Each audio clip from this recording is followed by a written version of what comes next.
Shopping అలా start చేసామో లేదో మేము తిరిగే తిరుగుడికి పిల్లలకి కూడా అలసట వచ్చేసింది. మేము వెళ్ళింది 11 o'clockకి, ఎగ్జాక్ట్ గా 12:30కి నుమాయిష్ లో ఉన్నాము. షాపింగ్ అలా స్టార్ట్ చేసామో లేదో ఆకలి ఇస్తుందని చెప్పేసి ఒకటే గోల బతికిపోయాము. మేమేదో ఇంటి దగ్గర నుంచే ప్రిపేర్ చేసుకొని వెళ్ళాము ఫుడ్ వాళ్ళకి, బయట నుంచి ఎందుకని చెప్పేసి. దట్టు అందులో కాస్ట్లీగా ఉంటుంది కదా ఫుడ్. ఈ చికెన్ కర్రీ టాప్స్ ఉన్నాయి కదా, వీటిలో చాలా మంచి మంచి క్లాత్స్ ఉన్నాయి అండ్ డిజైన్స్ కూడా చాలా బాగున్నాయి. ఈ టాప్ ప్రైస్ వచ్చేసి 650 చెప్పాడు.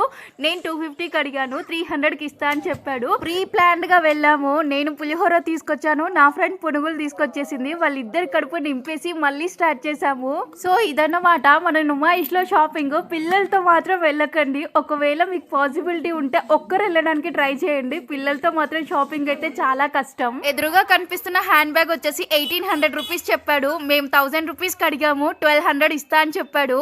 ఈ కలంకారీ టాప్స్ వచ్చేసి 1000కి 3 అని చెప్పారు. ఒకవేళ మీకు కావాలంటే తీసుకోండి, చాలా బాగున్నాయి.